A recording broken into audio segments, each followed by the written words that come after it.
Sir, मला माझ्या वर्गामध्ये एक अडचण जाणवते आहे की 21 ते 50 पर्यंतच्या संख्या वाचताना किंवा ओळखताना मुलांना अडचण जाणवत आहे. त्यासाठी काही सोपी पद्धत आहे का? हो, निश्चितच.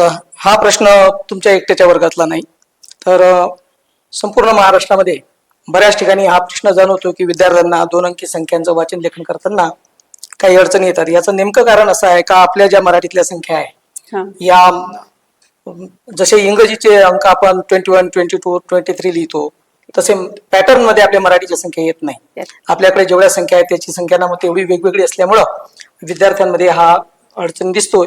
परंतु या संख्या ओळखण्यासाठी आपण काही जर उपाययोजना केल्या तर निश्चितच विद्यार्थ्यांना या सोप्या पद्धतीने ओळखणे आणि वाचणे हे सहज शक्य होऊ शकतं.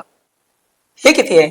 1, किती झाले? 2, 3, 4, 5, 6, 7, 8, 9, 10.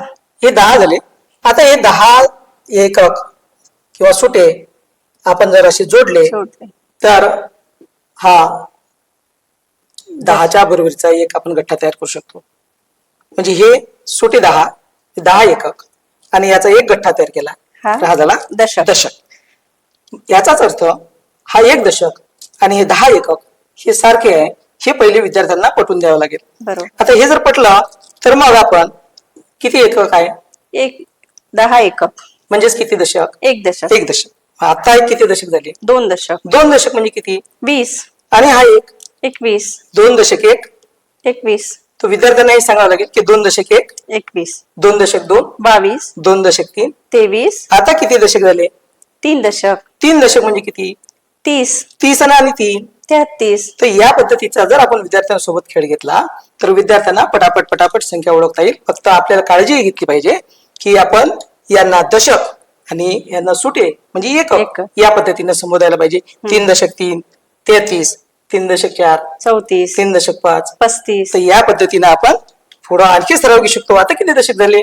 4 दशक. म्हणजे किती? 40. 40 आणि 5, 45. 40 आणि 6, 46. तर या पद्धतीनं विद्यार्थ्यांसोबत आपण जर गेलं तर विद्यार्थ्यांना एक संख्या म्हणजे नेमकं काय आहे, जर एक एवढा असेल तर 46 किती असू शकतात याचा एक अंदाज येतो. आणि मग विद्यार्थी ही प्रतिमा डोक्यामध्ये साठवून नेमके 46 कसे दिसत असतील तर 4 दशक आणि 6 एकक हे लक्षात घेऊ शकतात. वर्गामध्ये किंवा शाळेमध्ये उपलब्ध असलेलं साधन आहे आपलं, जे आपण अंतर मोजतो, यावर स्पष्ट अंक दिलेले आहे. बघा हे किती संख्या आहे? 34. म्हणजे किती दशक? 3 दशक 4 एकक. 3 दशक 4, 34. याच्यामध्ये 3 दशक 5 एकक. त्याच्यामध्ये 3 दशक 6 एकक. 3 दशक 6 एकक म्हणजे किती? 36. 3 दशक 7 एकक म्हणजे किती? 37. तर या पद्धतीनं आपण संख्या रेषा या टेपवर सुद्धा घेऊ शकतो आणि यामधून आपण विद्यार्थ्यांना दशक आणि एकक हे दोन्ही संख्यांचा सराव देऊ शकतो. तर जोपर्यंत आपण स्थानिक किमतीमध्ये विद्यार्थ्यांना सांगत नाही तोपर्यंत विद्यार्थ्यांच्या संख्या या पूर्ण होत नाही. तर संख्याचा सराव करण्यासाठी हे संख्या रेषा, बघा ही संख्या रेषाच आहे सरळ सरळ, पण आपण यांना टेप सारखं वापरतो.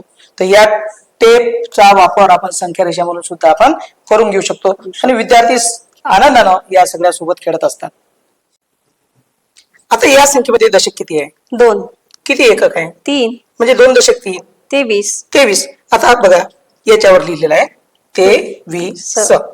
याची आपण जोडी लावून ठेवूया. हे 23, हे पण 23. याच्यामध्ये किती दशक आहे?